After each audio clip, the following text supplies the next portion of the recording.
Hello students, welcome back to our YouTube channel easy maths with P answer. इससे पहले हमने vectors chapter में theoretical part इसके पहले का देखा है। वहाँ पे हमने स्केलर और वेक्टर का डेफिनेशन, रिप्रेजेंटेशन ऑफ वेक्टर्स, फिर वेक्टर्स के टाइप्स, अलजेब्रा ऑफ वेक्टर्स में स्केलर मल्टीप्लिकेशन ऑफ वेक्टर या फिर स्केलर मल्टीपल ऑफ वेक्टर देखा है।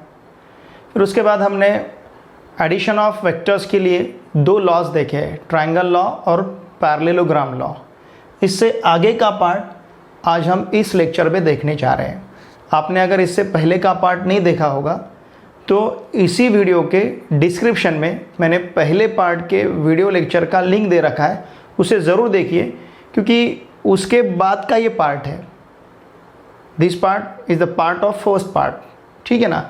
ये पहले पार्ट का पार्ट है, इसलिए आपको पहला पार्ट देखना पड़ेगा, उसके बाद फिर आपने ये पार्ट देखना चाहिए। इसलिए पहला पार्ट देखना आपके लिए बहुत ही ज़रूरी है। अब देखिए यहाँ पे सब्ट्रैक्शन ऑफ टू वेक्टर से हम शुरुआत करने जा रहे हैं। जैसे हमने कल देखा था, दो वेक्टर का एडिशन हम ले सकते हैं, लेकिन वेक्टर का एडिशन लेने के लिए हमारे पास दो लॉज है। एक है ट्रायंगल लॉ, दूसरा है पैरेललोग्राम लॉ। वो लॉ यूज़ करके हम दिए हुए वेक्टर्स का एडिशन ले सकते हैं, ठीक है। आज हमें देखने जा रहा है सब्ट्रैक्शन ऑफ टू वेक्टर्स। कल हमने निगेटिव वेक्टर एक कंसेप्ट देखा था टाइप्स ऑफ वेक्टर्स में। निगेटिव वेक्टर्स मीन्स दो वेक्टर है, सपोज मैं एक वेक्टर कंसिडर करूंगा, उस वेक्टर की जो डायरेक्शन है उसके अपोजिट डायरेक्शन में मैं दूसरा वेक्टर कंसिडर करूंगा, तो उस वेक्टर को कहेंगे हम negative of that vector. For example, suppose मेरे पास बी बार वेक्टर है, इसका जो डायरेक्शन है इसके अपोजिट डायरेक्शन में अगर मैं वेक्टर कंसिडर करने जाऊंगा तो ये रहेगा माइनस बी बार, इसे हम अपोजिट वेक्टर कहेंगे। तो उसी तरह से यहाँ पे अगर ए बार और बी बार हमारे पास दो वेक्टर्स है तो ए बार माइनस बी बार ऐसा हम लिख पाते हैं। This a bar minus b bar is a bar plus minus of vector B bar. And what is minus b bar? Minus b bar is the negative vector of vector b bar. Vector b बार का minus b bar ये negative vector रहेगा, मतलब minus b bar और b बार इनके directions opposite रहेंगे। जिस तरह से हम एडिशन लेते हैं उसी तरह से यहाँ पे हम सब्ट्रैक्शन ले पाएंगे, ठीक है। ये हुआ सब्ट्रैक्शन ऑफ टू वेक्टर्स। अब इसके बाद देखिए यहाँ पे हमें नोट दिए गए हैं, ये नोट हमारे लिए बहुत इंपॉर्टेंट है। जैसे पहला नोट हमारे पास है, if vectors A bar and B bar are acting simultaneously, मतलब दो vectors at a time act करते हैं। Simultaneously means at a time. अगर दो वेक्टर्स साइमल्टेनियसली एक्ट करते हैं तो वहाँ पे यूज़ करेंगे हम parallelogram law for vector addition.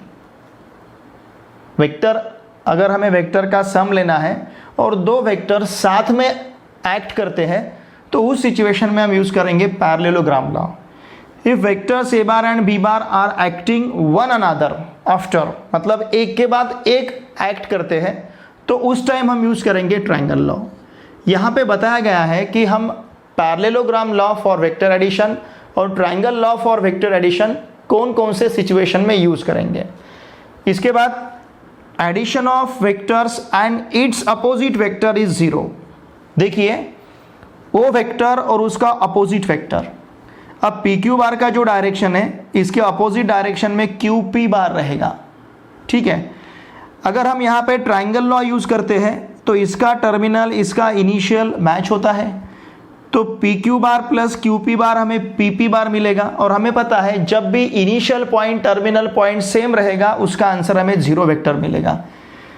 तो यही यहाँ पे कहा गया है, addition of vectors and it's opposite vector. वो वेक्टर और उस वेक्टर का अपोजिट वेक्टर जो रहेगा, देखिए उनका सम यहाँ पे जीरो बार रहेगा, मतलब जीरो वेक्टर रहेगा। ट्रायंगल ए बी सी में A B bar plus B C bar plus C A bar, इसका आंसर हमें जीरो बार मिलेगा। इस A B bar plus B C bar को हम क्या लिख पाएंगे, ए सी बार। बी बी यहाँ से इसका टर्मिनल इसका इनिशियल मैच होता है, तो A B bar plus B C bar को हमने क्या लिखा, ए सी बार। अब इस वेक्टर का टर्मिनल इस वेक्टर का इनिशियल मैच होता है, तो A C bar plus C A bar equals to क्या रहेगा, ए ए बार। और इनिशियल टर्मिनल अगर सेम रहते हैं तो इनका आंसर हमें वेक्टर जीरो बार मिलेगा। मतलब ट्राइंगल ABC में AB bar plus BC bar plus A bar, इसका आंसर हमें 0 बार मिलेगा। The addition of vectors can be extended to a polygon. हमने अभी तक दो प्रकार के लॉस देखे हैं, एक देखा है ट्राइंगल लॉ और दूसरा देखा है हमने पैरेललोग्राम लॉ। तो यहाँ पे मैंने कल आपको बताया था कि हम दो प्रकार के लॉ देख रहे हैं एडिशन ऑफ वेक्टर्स के लिए, लेकिन तीसरा भी लॉ हमारे पास है जिसे हम कहते हैं पॉलीगोनल लॉ। यहाँ पे वेक्टर एडिशन के लिए हमारे पास पॉलीगोनल लॉ रहेगा। पॉलीगॉन मीन्स अभी हम ट्राइंगल का अगर देखेंगे तो उसे 3 साइड्स रहेंगे। हम पैरेललोग्राम के बारे में सोचेंगे तो उसके 2 एडजेसेंट साइड्स और उसमें से जो पास होने वाला डायगोनल है उसे हम कंसिडर करते हैं। लेकिन पॉलीगॉन इसका मतलब बहुत सारी साइड्स अगर उस फिगर को रहती है तो भी हम एडिशन के लिए यहाँ पे पॉलीगॉन लॉ यूज कर सकते हैं, उसे एक्सटेंड कर सकते हैं। फॉर एग्जांपल सपोज हमारे पास देखिए AB बार, BC बार, CD बार, फिर DE बार, इस प्रकार के वेक्टर्स है। इन वेक्टर का हमें सम लेना है। देखिए तो हम यहाँ पे कंसिडर कर सकते हैं AB बार प्लस BC बार हमें AC बार मिलेगा, ठीक है ना। फिर बाद में आएगा यहाँ पे CD बार प्लस DE बार। देखिए AB बार प्लस BC बार हमने AC बार लिया है, यहाँ पे है CD बार प्लस DE बार। अब ये AC बार प्लस CD बार को हम लिख पाएंगे AD बार प्लस DE बार, और AD बार प्लस DE बार इनको हम लिख सकते हैं AE बार, ठीक है। मतलब इसको हमने अब जनरलाइज किया है, पहले यहाँ पे इन दोनों के लिए यूज किया, फिर इसका जो रिजल्ट मिला इसके साथ इसे ऐड किया, फिर उससे जो रिजल्ट मिला उसको इसके साथ ऐड किया, तो इस तरह से हमें यहाँ पे मिला है AE बार, ठीक है। इसके बाद 6 नंबर पे हमें क्या दिया गया है, A bar plus B bar equals to B bar plus A bar. मतलब addition of vectors is commutative. हम दो वेक्टर का अगर सम लेते हैं तो वो कॉम्यूटेटिव रहेगा। जैसे हम नंबर के बारे में देखते हैं 3 + 4 इक्वल्स टू 4 + 3, दोनों का सम सेम आएगा। 3 + 4 7, 4 + 3 भी 7 है ना। नंबर के बारे में अगर हम सोचेंगे तो 3 + 4 इक्वल्स टू 4 + 3 सेम आएगा, या फिर 3 × 4 इक्वल्स टू 4 × 3, ये भी सेम आएगा। मतलब एडिशन और मल्टीप्लिकेशन जिस तरह से कॉम्यूटेटिव है नंबर के लिए, उसी तरह से वेक्टर का एडिशन भी यहाँ पे कॉम्यूटेटिव रहेगा। देखिए इसके बाद है एसोसिएटिव। ये लॉ भी आपको पता है। सपोज मेरे पास 3, 5, 6 ऐसे 3 नंबर है और इन 3 नंबर का मुझे सम लेना है, तो हम एट ए टाइम तो तीनों का सम नहीं लेंगे। हम क्या करेंगे, पहले हम ऐसा कर सकते हैं 3 + 5 ले सकते हैं, फिर उसमें 6 ऐड कर सकते हैं। 3 + 5 8 रहेगा, प्लस 6 इसका आंसर हमें 14 मिलेगा। मतलब 3 + 5 + 6 का आंसर हमें 14 मिला है। इस तरह से कर सकते हैं। या फिर इन 3 नंबर का हमें सम लेना है, 3 + 5 + 6, इन तीनों का हमें सम लेना है। तो हम क्या कर सकते हैं, 3 + 5 + 6, तो हम 5 और 6 का सम पहले लेंगे, उसमें 3 ऐड करेंगे, तो ये रहेगा हमारे पास 3 + 11 इक्वल्स टू 14। तो यही है एसोसिएटिव। देखिए A bar plus B bar plus C बार, ऐसे 3 वेक्टर्स हमारे पास है, A bar B bar C बार, और तीनों का हमें सम लेना है। तो यहाँ पे क्या किया है, पहले 2 वेक्टर का सम लिया, उसका जो रिजल्ट आया उसमें 3rd वेक्टर ऐड किया है, ठीक है ना। इसे हम इस तरह से लिखेंगे। अब यहाँ पे क्या किया है, B बार और C बार का सम लिया है, B बार प्लस C बार लिया है, और फिर इसमें A बार ऐड किया है। दोनों का भी आंसर यहाँ पे सेम आएगा। इसे कहेंगे हम एसोसिएटिव लॉ। एसोसिएटिव क्यों, क्योंकि हमें 3 नंबर, मतलब यहाँ पे 3 वेक्टर्स दिए गए हैं, ठीक है। तो हमने क्या किया, पहले दोनों का एसोसिएशन फॉर्म किया। एसोसिएशन का मीनिंग हमें पता है, एसोसिएशन मीन्स ऑर्गेनाइजेशन, समूह जो रहेगा उसे हम एसोसिएशन कहेंगे। तो 3 वेक्टर्स हमारे पास है, तो हमने क्या किया, पहले 2 वेक्टर का एसोसिएशन लिया, एसोसिएट किया 2 वेक्टर को साथ में लिया, और फिर उसमें तीसरा वेक्टर ऐड किया। पहले 3 जो है इसमें से पहले 2 का सम लिया, उसमें 3rd ऐड किया। या फिर आप ऐसा कर सकते हो, इन दोनों का सम ले सकते हो, फिर इसमें ये ऐड कर सकते हो। This is called associative law, ठीक है। यहाँ पे इंटरचेंज किया, कुछ फर्क नहीं पड़ता है, इसे कहेंगे हम कॉम्यूटेटिव लॉ। यहाँ पे 3 वेक्टर्स हमारे पास थे, उनका सम हमें लेना था, तो हमने क्या किया, 3 वेक्टर्स है, 1st 2nd 3rd, first second का सम लेना है, उसमें थर्ड ऐड करना है, या फिर सेकंड थर्ड का सम लेना है, उसमें फर्स्ट ऐड करना है, दोनों का भी आंसर हमें सेम मिलेगा। इसे कहेंगे हम एसोसिएटिव लॉ। फिर इसके बाद 8 नंबर में हमें दिया है A bar plus minus A bar equals to 0 bar and minus A bar is additive inverse. देखिए इनवर्स, जैसे हम पहले नंबर का एग्जांपल लेंगे, आपको फिर समझेगा एडिटिव इनवर्स क्या होता है। हमें पता है 3, सपोज मैंने 3 लिया और एक नंबर लेता हूं मैं यहां पे 4, ऐसे 2 नंबर मेरे पास है। मुझे यह देखना है कि 3 में कौन सा नंबर ऐड किए बाद मुझे आंसर 0 मिलेगा। 3 में कौन सा नंबर ऐड किए बाद मुझे आंसर 0 मिलेगा। ऐसा अगर मैंने आपको क्वेश्चन पूछा तो डेफिनेटली आपका आंसर रहेगा -3। 3 में अगर हम -3 ऐड करते हैं तो हमें आंसर क्या मिलता है, 0 मिलता है। ठीक है, यहां पे जो -3 है इसे कहेंगे हम एडिटिव इनवर्स, प्लस है इसलिए एडिटिव। इसे क्या कहेंगे हम, एडिटिव इनवर्स। क्यों? क्योंकि दोनों का सम हमें क्या मिला है, 0 मिला है। लेकिन 0 यहां पे क्या है, 0 को कहते हैं हम additive identity. What is 0? Additive identity. Identity क्यों कहना है कि 0 आप किसी भी नंबर में अगर ऐड करने के लिए जाओगे तो आपको वही नंबर मिलेगा। 10 + 0 लिया 10 मिलेगा, 5 + 0 लिया 5 मिलेगा, 100 + 0 लिया 100 मिलेगा। तो 0 को कहेंगे हम आइडेंटिटी। लेकिन कौन सी आइडेंटिटी?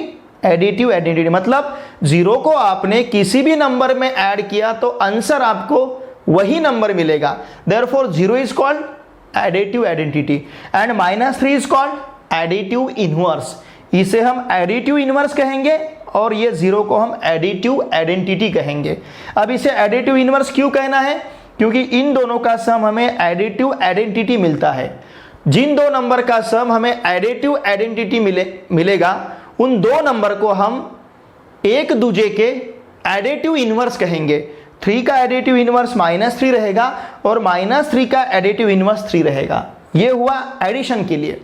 वैसे ही हम नंबर के लिए देख सकते हैं।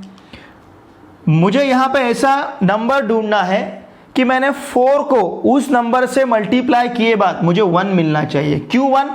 क्योंकि 1 को मैं यहां पे कहूंगा मल्टीप्लिकेटिव आइडेंटिटी। देखिए अब आपको पता चला होगा कि हम आइडेंटिटी वर्ड क्यों यूज कर रहे हैं। इसे कहेंगे हम मल्टीप्लिकेटिव आइडेंटिटी। हमने 0 को एडिटिव आइडेंटिटी क्यों कहा? क्योंकि 0 किसी भी नंबर में ऐड किए बाद आंसर वही नंबर आता है। उसी तरह हम 1 को मल्टीप्लिकेटिव आइडेंटिटी क्यों कहेंगे? क्योंकि 1 से हमने किसी भी नंबर को मल्टीप्लाई किया तो वही नंबर मिलेगा। 4 को 1 से मल्टीप्लाई करेंगे 4 मिलेगा, 5 को 1 से मल्टीप्लाई करेंगे 5 मिलेगा, 100 को 1 से मल्टीप्लाई करेंगे 1 मिलेगा। तो 1 को कहते हैं हम मल्टीप्लिकेटिव आइडेंटिटी और 0 को कहते हैं हम एडिटिव आइडेंटिटी। तो 4 के साथ हमें किस नंबर से मल्टीप्लाई करना पड़ेगा, 4 को किस नंबर से मल्टीप्लाई करना पड़ेगा कि हमें आंसर 1 मिलेगा? ये रहेगा 1/4। तो ये 1/4 हुआ multiplicative inverse. 1/4 is the multiplicative inverse of 4। -3 is the additive inverse of 3। देखिए बात को समझिए, फर्क समझिए। 3 + -3 का आंसर 0 मिलता है। 0 यहाँ का एडिटिव आइडेंटिटी है, इसलिए -3 को 3 का एडिटिव इनवर्स कहते हैं। क्या कहते हैं? Additive inverse. 4 × 1/4 का आंसर हमें 1 मिलता है। 1 को हम मल्टीप्लिकेटिव आइडेंटिटी कहते हैं, इसलिए 1/4 को हम 4 का क्या कहेंगे? Multiplicative inverse. देखिए इनवर्स हमारे पास 2 प्रकार के हैं। एक देखा हमने पहले एडिटिव इनवर्स, एडिटिव इनवर्स, यहां पे देखा हमने एडिटिव इनवर्स, और इस नेक्स्ट एग्जांपल में देखा हमने मल्टीप्लिकेटिव इनवर्स। ठीक है ना? इनवर्स हमारे पास 2 रहेंगे। नंबर के लिए मैं कंसीडर कर रहा हूं पहले, फिर आप वेक्टर के लिए अप्लाई करेंगे। वेक्टर के लिए तो सिर्फ हमें एडिटिव इनवर्स ही देखना है।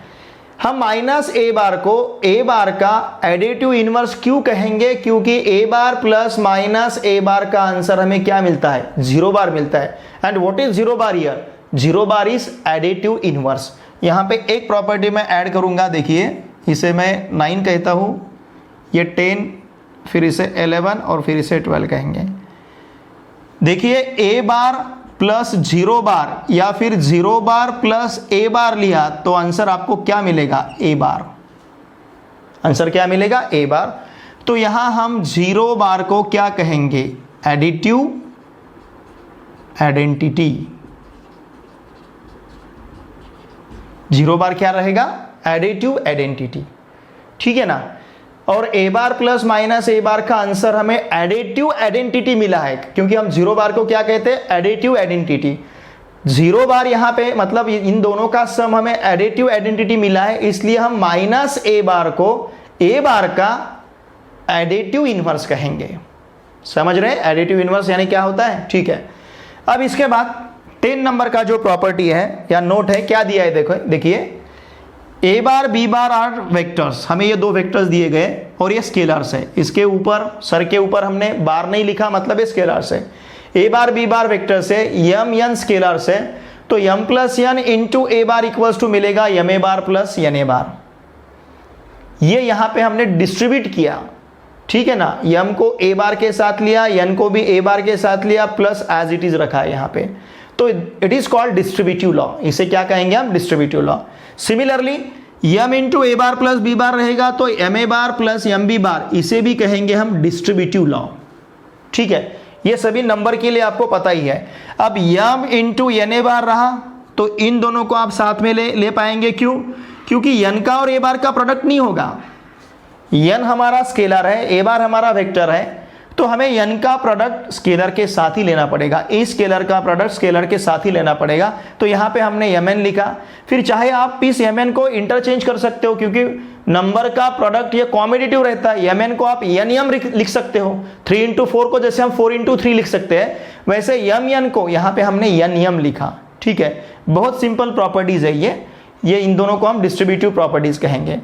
अब इसके बाद है ट्राइंगल इनइक्वालिटी या फिर ट्रायंगुलर इनइक्वालिटी, ऐसा भी कह सकते हैं आप। हमें पता है ट्रायंगल के लिए, ट्रायंगल अगर आपने कंसिडर किया तो ट्रायंगल के देख सकते हो, फंडामेंटल थ्योरम है, ट्रायंगल के किसी भी 2 साइड का सम ट्रायंगल के तीसरे साइड से बड़ा ही रहेगा। किसी भी ट्रायंगल में देख लीजिए आप, ट्रायंगल के किसी भी 2 साइड का सम ट्रायंगल के तीसरे साइड से बड़ा ही रहेगा। मतलब 2, 3, 5 इस तरह से 2 सेंटीमीटर, 3 सेंटीमीटर, 5 सेंटीमीटर, इस तरह से आप ट्रायंगल कंस्ट्रक्ट नहीं कर पाओगे, क्योंकि यहां पे 2 + 3 कितना आता है, 5 = 5। ऐसा ट्रायंगल बनेगा ही नहीं। जिस ट्रायंगल में 2 साइड का सम तीसरे साइड के बराबर आएगा वो ट्रायंगल बनेगा ही नहीं। चाहे तो आप ट्राई करके देख लीजिए। ट्रायंगल कहने के लिए या फिर ट्रायंगल फॉर्म करने के लिए किसी भी 2 साइड का सम तीसरे साइड से बड़ा ही आना चाहिए, तो ही उस फिगर को, तो ही उस सिचुएशन में हम ट्रायंगल फॉर्म कर सकते हैं। वही वेक्टर के लिए ट्रायंगुलर इनइक्वालिटी है। देखिए क्या दिया है, 2 साइड का सम, मतलब ये तीसरा साइड जो हमारे पास रहेगा, mod of A bar plus B bar, this is less than और इक्वल्स टू, मतलब यहां पे क्या कहा गया है, 2 वेक्टर के सम का अगर आप मॉड लेते हो तो ये क्वांटिटी छोटी रहती है, किससे, उन वेक्टर के इंडिविजुअल मॉड के सम से। Mod of A bar plus B bar less than और equals to mod A bar plus mod B bar, it is called triangle inequality. Last 12 number में हमें क्या बताया गया है, अगर ए बार बी बार एक ही प्लेन में रहते हैं, any 2 vectors A bar and B bar determine a plane, मतलब सपोज इस बोर्ड को मैंने प्लेन कहा है और इस बोर्ड पे कहीं तो भी 2 वेक्टर्स मेरे पास है, एक मैंने यहां पे लिया ए बार और एक उधर लिया मैंने बी बार, मतलब ये बोर्ड को अगर हमने प्लेन कहा और ये प्लेन में अगर मैंने कोई भी 2 वेक्टर्स कंसीडर किए तो उन 2 वेक्टर का सम और उन 2 वेक्टर का सब्सट्रैक्शन, एडिशन और subtraction, A bar plus B bar, A bar minus b bar, ये भी उसी प्लेन में रहेगा। इसे हम क्लोजर प्रॉपर्टी भी कहते हैं। देखिए ये अलजेब्रा के कुछ प्रॉपर्टी, जैसे यहां पे हमने क्या कहा है, एसोसिएटिव कहा है, फिर वहां पे हमने कॉम्यूटेटिव कहा है, फिर एडिटिव इनवर्स लिया है। ये जैसे अलजेब्रा की प्रॉपर्टीज है, वैसी एक अलजेब्रा की प्रॉपर्टी है, उसे कहते हैं हम closure, it is called closure. ठीक है, यहां पे उसी तरह से यहाँ पे दिया है, अगर हमारे पास एक प्लेन में दो वेक्टर्स हो गए तो उन दो वेक्टर का सम उसी प्लेन में रहेगा, एडिशन उसी प्लेन में रहेगा, और उन दोनों वेक्टर का सब्सट्रैक्शन भी उसी प्लेन में रहेगा। ये सारी की सारी नोट्स देखिए हमारे लिए बहुत ही इंपॉर्टेंट है। हमने यहाँ पे सब्सट्रैक्शन ऑफ टू वेक्टर्स देखा है, और अभी तक जो देखा था, जैसे हमने पहले एडिशन देखा था, वो एडिशन, फिर स्केलर मल्टीप्लिकेशन देखा था, ठीक है ना। इसके पहले जितना भी पार्ट हमने देखा था पहले लेक्चर में, उसका यहाँ पे हमने उस पहले पार्ट को, ये पार्ट और इसके पहले का जो पार्ट है, उस सारे पार्ट को यूज करके हमने यहाँ पे नोट लिखे हैं, ठीक है। और ये नोट हमारे लिए बहुत ही इंपॉर्टेंट है। मेरे आपसे रिक्वेस्ट रहेगी कि इसके पहला भी पार्ट आप देख लीजिए। इसी वीडियो के डिस्क्रिप्शन में मैंने पहले पार्ट का वीडियो लेक्चर का लिंक दे रखा है, उसे भी आप जरूर देखिए, क्योंकि ये पार्ट उस पार्ट पे डिपेंड है। ये टेक्स्ट बुक में थ्योरम नंबर 1, वही हमने यहाँ पे इसका थ्योरम नंबर 1 ऐसा नंबर लिया है। थ्योरम हमारे पास क्या है, two non zero vectors a bar and b bar are collinear if and only if there exists scalar m and n, at least one of them is non-zero such that ma bar plus nb bar equals to 0 बार। आपको इस chapter से theoretical question भी पूछे जा सकते हैं। Theoretical question आपको 3 या 4 मार्क्स के लिए रहेगा, ठीक है। अब देखिए यहाँ का जो स्टेटमेंट है, हमें ये इफ एंड ओनली इफ में दिया है theorem, if and only if मतलब बाई कंडीशनल, और हमें पता है every biconditional statement P biconditional Q is logically equivalent with P conditional Q and Q conditional P, ठीक है। अब ये ट्रू और ये ट्रू रहा तभी इसकी पॉसिबिलिटी ट्रू है, क्योंकि बीच में कंजंक्शन है। कंजंक्शन हमें ट्रू कब देता है, T वैल्यू कब देता है, जब दोनों स्टेटमेंट ट्रू रहे। तो P एंड Q, इसका आंसर ट्रू कब आएगा, जब P ट्रू रहेगा और Q भी ट्रू रहेगा। मतलब P बाई कंडीशनल Q, जैसे इफ एंड ओनली इफ, इसे अगर प्रूव करना है तो हमें इसे और इसे ट्रू बताना पड़ेगा। तो यही जो स्टेटमेंट है, यही थ्योरम का जो स्टेटमेंट है, इसे प्रूव करने के लिए हम इसे दो पार्ट में प्रूव करेंगे। पहले इफ P देन Q, फिर बाद में इफ Q देन P। ये दोनों पार्ट अगर हमने प्रूव किए तो इसका मतलब इफ एंड ओनली इफ यहाँ पे प्रूव होगा, ऐसा उसका मीनिंग रहेगा। देखिए फिर हम क्या करेंगे, फर्स्ट पार्ट में मतलब P कंडीशनल Q, इसे हम पहले प्रूव करेंगे। मतलब हमें यहाँ पे क्या दिया हुआ रहेगा, two non zero vectors a bar and b bar are collinear, ऐसा दिया है, ठीक है। फर्स्ट पार्ट में ये थ्योरम हम दो पार्ट में प्रूव करेंगे, पहले ये पार्ट प्रूव करेंगे, फिर इसके बाद ये पार्ट प्रूव करेंगे। तो इतना जो फर्स्ट पार्ट में हम इतना पार्ट गिवन कंसिडर करेंगे और इसके बाद का पार्ट हमें प्रूव करना है। मतलब हमें क्या दिया है, two non zero vectors a bar and b bar are collinear, ऐसा दिया गया है। तो यहां हमने कंसीडर किया let a bar and b bar are collinear, और क्या प्रूव करना है, there exist scalar m and n, at least one of them is non zero such that ma bar plus nb bar equals to 0 bar.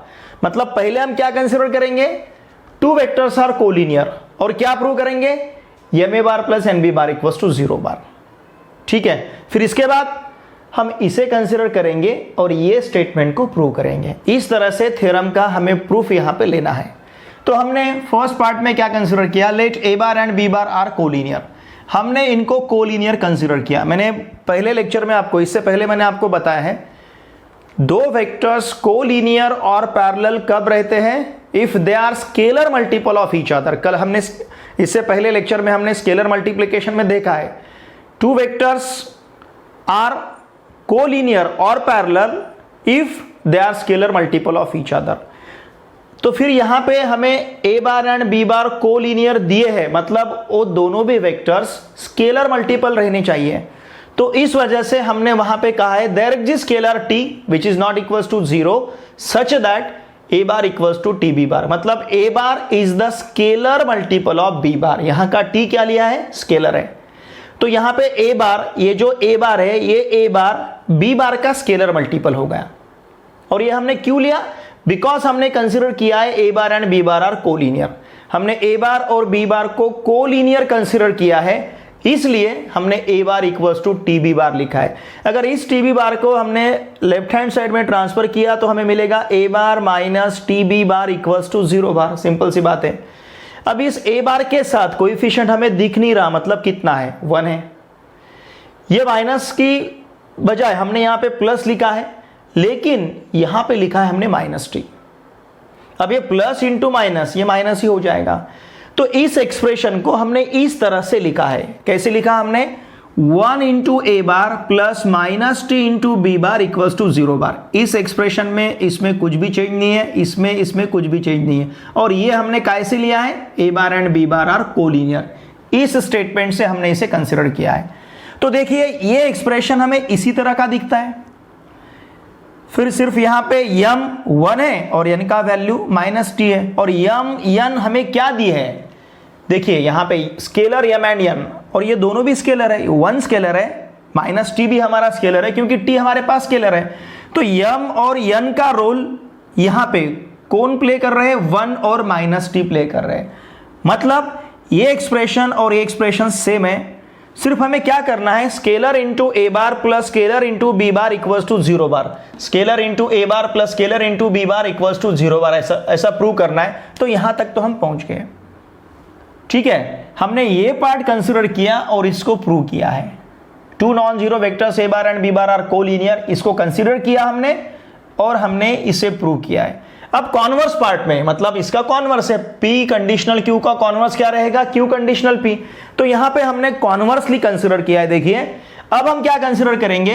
M A bar plus N B bar equals to 0 bar, m A bar plus N B bar equals to 0 bar, at least one of them is non zero. तो suppose हमने यहां पे m is not equals to 0 ऐसा consider किया है, क्योंकि ऐसा theorem में ही दिया है, गिवन पार्ट में हमें दिया है। ठीक है, तो फिर ये M A bar plus N B bar equals to 0 bar को हम लिख पाएंगे M A bar equals to minus N B bar, मतलब A bar equals to minus N upon M B bar. ये एम हमने इधर ट्रांसफर किया। What is N? Scalar. M क्या है? स्केलर। तो माइनस एन बाई एम भी क्या होगा? स्केलर। तो इस स्केलर को हमने एक नया नाम दिया है, दैट इज टी। तो हमें मिला है A bar equals to T B bar. देखिए A bar equals to T B bar का मतलब है A bar scalar multiple of B bar.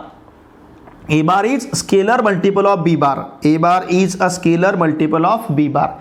और दो वेक्टर्स एक दूसरे के स्केलर मल्टीपल है, या फिर एक वेक्टर दूसरे वेक्टर का स्केलर मल्टीपल है, it means they are collinear. A bar and B bar are collinear. ठीक है, इस तरह से इस थ्योरम को हमने दो पार्ट में प्रूव किया है। अब ये करोलरी है, मतलब इस थ्योरम से हम इस प्रकार के सब थ्योरम्स यहां पे कंसीडर कर रहे हैं। ठीक है, ये हमारे पास करोलरी है। करोलरी 1 हमें क्या दी है? If two vectors A bar and B bar are not collinear and m A bar plus N B bar equals to 0 bar, then m equals to 0 n equals to 0। इससे ये क्या कहेंगे हम? ये इसका कॉन्ट्रा ऐसा कहेंगे हम। ठीक है ना? कैसा है? देखिए यहां पे ए बार बी बार कोलिनियर दिए हैं, हमने यहां पे उनको नॉट कोलिनियर कंसीडर किया है। अगर ये कोलिनियर रहते हैं तो M A bar plus N B bar equals to 0 bar, इस एक्सप्रेशन में कम से कम at least one of them is non zero, कम से कम एक नॉन जीरो रहेगा। लेकिन अगर हम इसके उलट कंसीडर करते हैं, if two vectors A bar and B bar are not collinear and m A bar plus N B bar equals to 0 bar, तो यहां के दोनों भी स्केलर 0 हो जाएंगे। समझ रहे आप? उसी तरह से करोलरी 2 हमने कंसीडर किया है, if two vectors A bar and B bar are not collinear, अगर वो कोलिनियर नहीं है, and m A bar plus N B bar equals to p a bar plus q b bar रहेगा, तो यहां पे m इक्वल्स टू पी और n equals to q रहेगा। इट मीन्स इस प्रकार का जो एक्सप्रेशन आपने लिखा है, ये एक्सप्रेशन एक ही रहेगा, अलग एक्सप्रेशन नहीं रहेगा।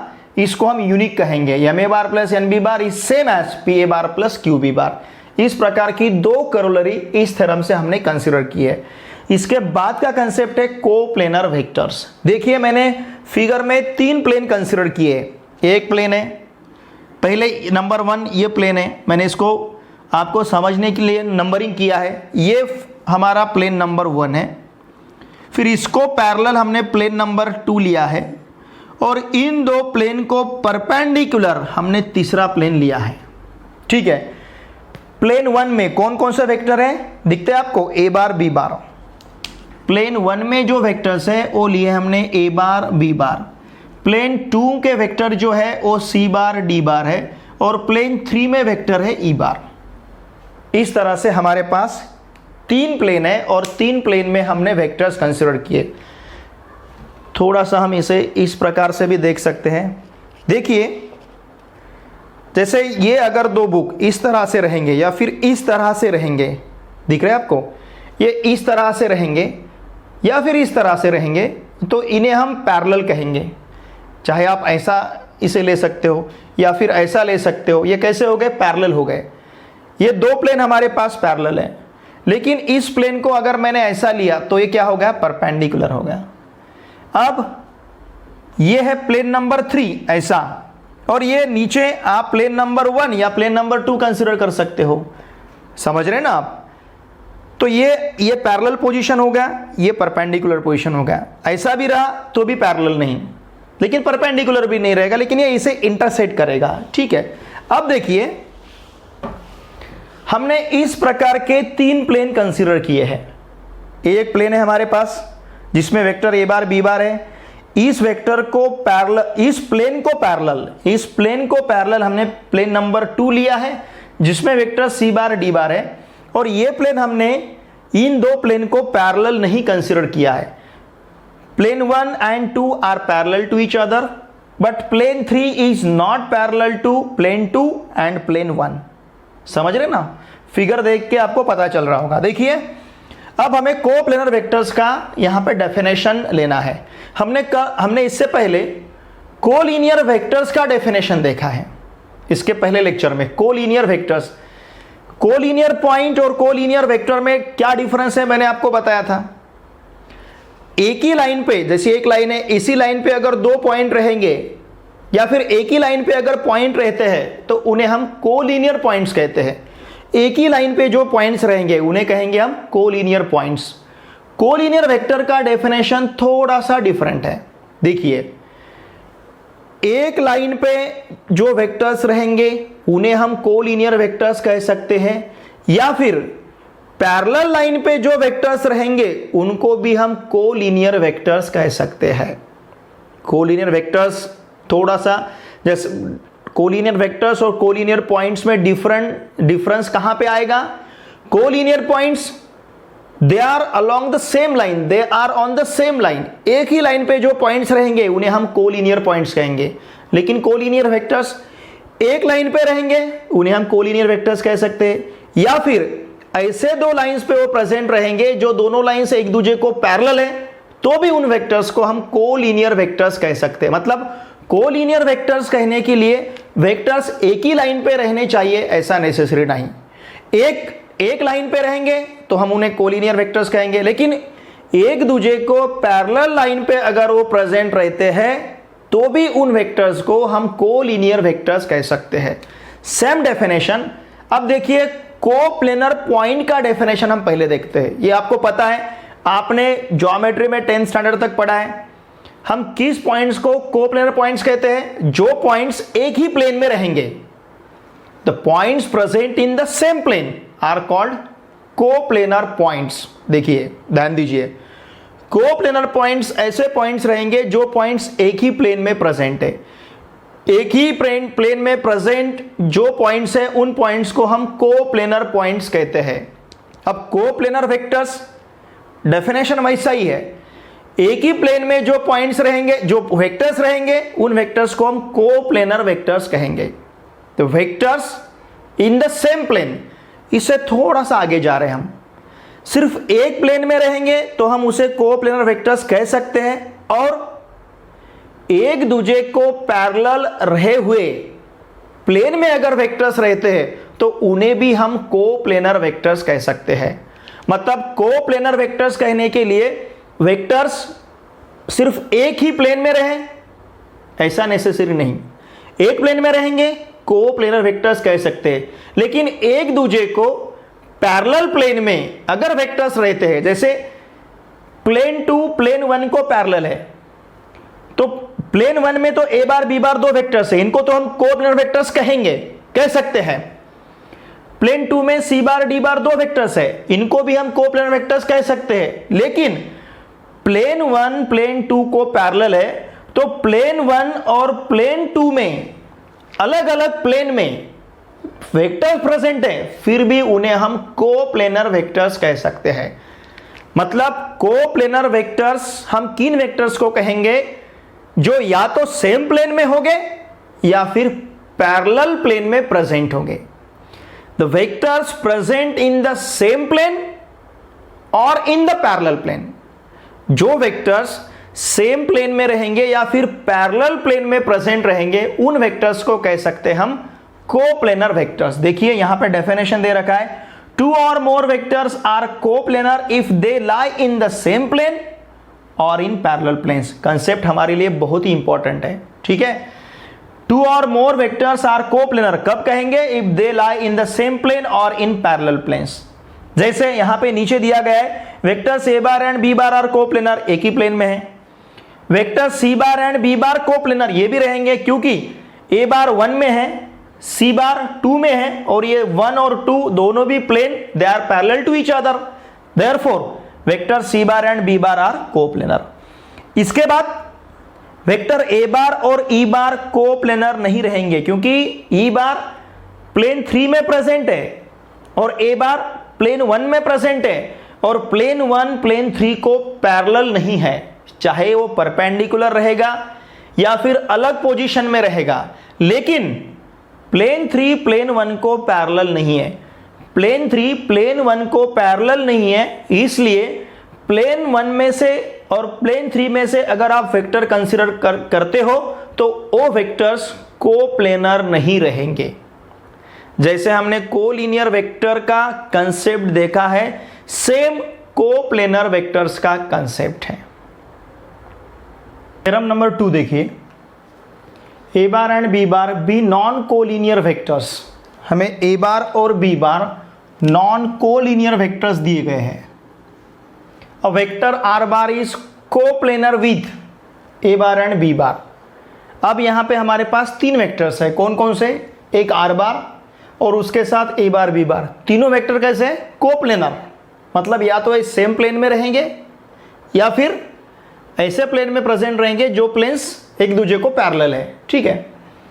तो हमें जैसे यहां पे अब इफ एंड ओनली इफ दिया है, थ्योरम नंबर 1 में भी ऐसा ही दिया था। There exist unique scalars T1 T2 such that R bar equals to T1 A bar plus T2 B bar. देखिए थ्योरम बहुत ही सिंपल है।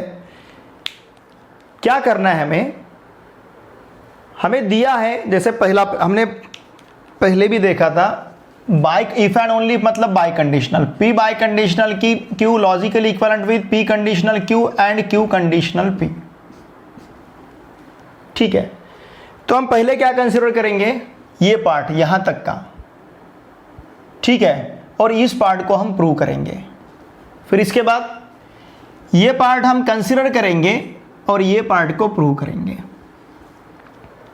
मतलब पहले हमें क्या कंसीडर करना है, R bar is coplanar with A bar and B bar, ये हमने कंसीडर किया।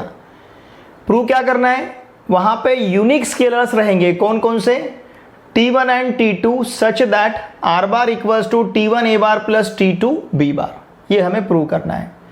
तो हमने क्या कंसीडर किया, देखिए ये R बार हमने कोप्लेनर लिया A बार और B बार के साथ, मतलब ये तीनों वेक्टर्स हमने कोप्लेनर यहाँ पे लिए है, और हमें ये प्रूव करना है, और ये प्रूव करके ये भी दिखाना है, ये भी शो करना है कि ये जो है हमने T1 T2 जो लिए ये यूनिक है, मतलब इसके बावजूद और T1 T2 एग्जिस्ट नहीं होंगे, और अगर वो एग्जिस्ट होते हैं तो यही है वो, इसके बावजूद अलग कोई नहीं रहेगा, ठीक है ना, ये रहेगा वहां का यूनिकनेस। अब देखिए हमने क्या कंसीडर किया, ए बार अलोंग ओ ए, इस ओ ए पे हमने वेक्टर ए बार कंसीडर किया। सिमिलरली वेक्टर ओ बी पे हमने वेक्टर बी बार कंसीडर किया। Given a vector R bar with initial point O, let O P bar equals to R bar. तो ये जो ओ पी है हमारा, ये ओ पी हमने आर बार कंसीडर किया, वेक्टर आर बार, ये हमारे पास वेक्टर आर बार। फिर इसके बाद क्या किया, लाइन पैरेलल ओ बी, हमने एक ओ बी को पैरेलल लाइन ड्रॉ की है जो P से निकलेगी और OA को M में इंटरसेक्ट करेगी। ये line PM, this line PM parallel to OB। Similarly line PN हमने OA को पैरेलल ली है, ये इस प्रकार से। अब देखिए हमारा जो OB है, ये OB हमने B बार कंसिडर किया है। OB मतलब वेक्टर B बार हमने OB पे लिया है, तो इतना पोर्शन जो रहेगा, ये पोर्शन इसको मल्टीपल में रहेगा, इसलिए हमने यहाँ पे इसको T2B कंसिडर किया है।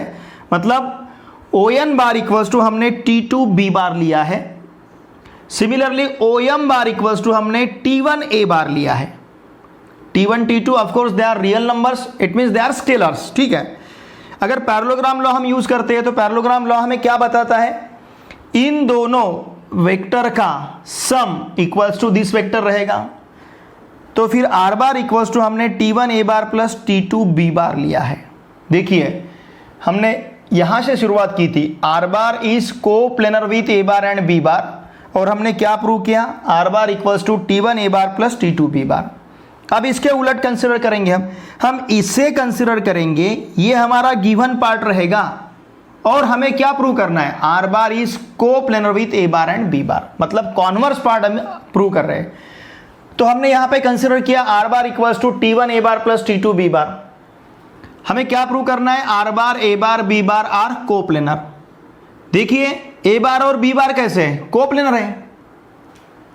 A बार और B बार बेसिकली क्या है, कोप्लेनर है। अगर A bar B bar coplanar हो गए तो T1A बार T2B बार भी कोप्लेनर रहेंगे। और हमने देखा है अगर एक प्लेन में दो वेक्टर्स कोप्लेनर रहते हैं तो उन दोनों वेक्टर का सम और दोनों वेक्टर का सब्सट्रैक्शन दोनों भी कोप्लेनर रहते हैं, मतलब उसी प्लेन में प्रेजेंट रहते हैं। तो अगर T1A बार T2B बार कोप्लेनर रहेंगे तो उसी प्लेन में या फिर उसके पैरेलल प्लेन में हमें क्या मिलेगा, T1A बार प्लस T2B बार, उन दोनों का सम मिलेगा। और T1A बार प्लस T2B बार क्या है, हमारा R बार है, ठीक है ना। तो इसका मतलब R bar A bar B बार, मतलब ये वेक्टर और ये दो वेक्टर 1 2 और 3, ये तीनों भी वेक्टर्स कोप्लेनर रहेंगे, लेकिन ये वेक्टर क्या है, R बार है। तो इसका मतलब R bar A bar B bar coplanar रहेंगे। देखिए हमने नोट देखा है, A बार B बार अगर कोप्लेनर रहते हैं तो A बार प्लस B बार भी कोप्लेनर रहता है और A बार माइनस B बार भी कोप्लेनर रहता है। वही है सेम यहाँ पे, ठीक है ना। T1A बार T2B बार अगर कोप्लेनर रहे तो उनका सम भी क्या रहेगा, कोप्लेनर, और यही सम हमने रिप्रेजेंट किया है R बार से। मतलब यहाँ पे R bar A bar B बार तीनों भी क्या हो गए, कोप्लेनर। यही हमें प्रूव करना था। पर इसमें ये रहा है हमारा यूनिक, ये जो रिप्रेजेंटेशन रहेगा ये रिप्रेजेंटेशन यूनिक रहेगा, अलग से हम उसे रिप्रेजेंट कर नहीं पाएंगे। तो ये हमें यहाँ पे प्रूव करना है। तो इसको लिया हमने यूनिकनेस में। हमें क्या प्रूव करना है कि ये हमने जो लिखा है, अब दूसरा प्रेजेंटेशन रिप्रेजेंटेशन इसका नहीं रहेगा R बार का, ये हमें प्रूव करना है। सपोज हमने ऐसे कंसिडर किया कि दूसरा रिप्रेजेंटेशन इसका अस्तित्व में है, उसको अस्तित्व है, एग्जिस्टेंस है, तो उसको हमने इस प्रकार से कंसिडर किया। हमें क्या प्रूव करना है, बिसाइड दिस, इसके सिवा हम अलग मेथड से उसे लिख नहीं सकते, ऐसा हमें प्रूव करना है। तो उसे हम यूनिक कहेंगे। जैसे हम सन को यूनिक कहते हैं, मतलब इसके सिवा दूसरा कोई नहीं। यूनिक मीन्स वो और वही रहेगा, दूसरा कोई नहीं, ठीक है। हमें यही प्रूव करना है कि ये जो हमने रिप्रेजेंट किया है ये रिप्रेजेंटेशन यूनिक रहेगा, ऐसा हमें प्रूव करना है। तो सपोज हम ऐसा कंसिडर करते कि ये यूनिक नहीं है, दूसरा है, इसके जैसा और एक एग्जिस्टेंस में है और एक अस्तित्व में है, ऐसा हमने कंसिडर किया। ये यहां पे ऐसा था तो इसके जैसा हमने दूसरा लिया। अब इक्वेशन 1 और इक्वेशन 2 का अगर हम सब्सट्रैक्शन लेते हैं तो R बार माइनस R बार 0 बार हो जाएगा। इसमें से इसे सब्सट्रैक्ट करना है, मतलब T1A बार माइनस S1A बार लेना है। A बार हम कॉमन लेंगे तो T1 माइनस S1A बार रहेगा। इससे इसको सब्सट्रैक्ट करना है तो T2 माइनस S2B बार रहेगा। और इसका आंसर हमें क्या मिला है, 0 बार मिला है। हमने करोलरी देखी है, थ्योरम नंबर 1 के बाद जो हमने करोलरी 1 देखा था, वहां पे देखा था हमने कि अगर MA बार प्लस NB बार 0 बार रहता है और वहां के A बार B बार ये अगर नॉन कोलिनियर रहते हैं तो वहां के स्केलर का वैल्यू 0 होना चाहिए। मतलब ये 0 होना चाहिए और ये 0 होना चाहिए। देख लीजिए आप, थ्योरम नंबर 1 के बाद जो हमने करोलरी नंबर 1 लिखा था वो करोलरी नंबर 1 अगर हमने यहां पे यूज किया तो इसका वैल्यू 0 होगा और इसका वैल्यू 0 होगा। ये 0 है मतलब T1 equals to S1, T1 minus S1 0 है मतलब T1 equals to S1, T2 minus S2 0 है मतलब T2 इक्वल्स टू S2। हमने डिफरेंट रिप्रेजेंटेशन लिया था, ये अलग और ये अलग ऐसा कहा था, लेकिन हम किस कंक्लूजन पे पहुंचे हैं कि T1 और S1 तो एक ही है। भले ही आपने अलग अलग तरीके से उसे लिखा होगा, लेकिन वो बेसिकली एक ही है। मतलब T1 इक्वल्स टू S1 आता है और T2 इक्वल्स टू S2 आता है। यही इसी से हम क्या कह सकते हैं, यूनिकनेस फॉलोज, क्योंकि अलग नहीं है, वो तो एक ही है। आपने लिखते समय उसे अलग लिखा, लेकिन हम किस कंक्लूजन पे पहुंचे कि यहाँ का T1 और यहाँ का S1 तो अलग ही नहीं है, एक ही है वो। यहाँ का T2 और यहाँ का S2 भी अलग नहीं है, वो एक ही है। तो यहाँ से यूनिकनेस फॉलो होता है। ठीक है, ये आज के लेक्चर में हमने इतना थ्योरेटिकल पार्ट लिया है। रिमेनिंग थ्योरेटिकल पार्ट हम अगले लेक्चर में लेंगे। देखिए स्टूडेंट्स, ये थ्योरेटिकल पार्ट आपके लिए बहुत ही इंपॉर्टेंट है, क्योंकि इसके बाद के हमें जो प्रॉब्लम सॉल्व करने हैं, इन प्रॉब्लम के लिए थ्योरेटिकल पार्ट हमें अच्छी तरह से समझना हमारे लिए बहुत ही इंपॉर्टेंट है। थ्योरेटिकल पार्ट मैंने 100% बहुत अच्छी तरीके से आपको समझाने का प्रयास किया है। आपको ये थ्योरेटिकल पार्ट आप यूट्यूब पे सर्च कर लो, किसी भी वीडियो में आपको थ्योरेटिकल पार्ट नहीं मिलेगा। देखिए, मैं दावे के साथ कह रहा हूँ, थ्योरेटिकल पार्ट जनरली उसके ऊपर वीडियो कोई बनाता ही नहीं है। मैंने थ्योरेटिकल पार्ट बहुत अच्छी तरह से यहाँ पे लेने का प्रयास किया है। ये थ्योरेटिकल पार्ट जब आप पढ़ोगे तो साथ में आपको टेक्स्ट बुक भी रखना है। थ्योरेटिकल पार्ट हमें समझ के लेना है, क्योंकि थ्योरी अगर अच्छी तरह से हम समझ पाए तो ही हम प्रॉब्लम अच्छी तरह से सॉल्व कर पाएंगे। और मैंने पहले भी आपको बताया था, इससे पहले लेक्चर में भी आपको बताया था कि वेक्टर ये चैप्टर आपको 12th में ही स्टार्ट हो रहा है। हमारा पुराना जो पाठ्यक्रम था इसमें 11th और 12th ऐसे दोनों मिला के चैप्टर था वेक्टर्स, लेकिन ये अभी आपको 12th में ही स्टार्ट हो रहा है और 12th में ही एंड हो रहा है। इसका मतलब हमें एक ही ईयर में ये पूरा चैप्टर अच्छी तरह से प्रिपेयर करना है। ठीक है, हम नेक्स्ट लेक्चर में देखेंगे नेक्स्ट थ्योरेटिकल पार्ट जो है। फिर से मैं आपको रिक्वेस्ट करता हूँ, आपके जो भी फ्रेंड्स 10th, 11th, 12th में पढ़ते हैं, उन सभी को, महाराष्ट्र में कहीं पे भी पढ़ते होंगे स्टेट बोर्ड में हो, तो उन सभी को मैथमेटिक्स के लिए इस चैनल को सब्सक्राइब करने के लिए कहिए। मैंने 10th का भी अलजेब्रा स्टार्ट किया है, उसके भी वीडियो लेक्चर्स अभी अवेलेबल है। इसके पहला जो थ्योरेटिकल पार्ट है उसका वीडियो लेक्चर का लिंक मैंने इस वीडियो के डिस्क्रिप्शन में दे रखा है, उसे भी आप ज़रूर देखिए, क्योंकि वो पार्ट आपको समझे भी ना, ये पार्ट ठीक तरह से नहीं समझेगा। ठीक है, तो उसका भी पहला, इससे जो पहला हमारा पार्ट है उसका भी वीडियो लेक्चर आप ठीक तरह से देख लीजिए, उसका लिंक मैंने डिस्क्रिप्शन में दे रखा है। ये वीडियो को लाइक और शेयर कीजिए, वीडियो देखे बाद कमेंट करना ना भूलिए। ठीक है, चलो अब हम मिलते हैं नेक्स्ट लेक्चर में।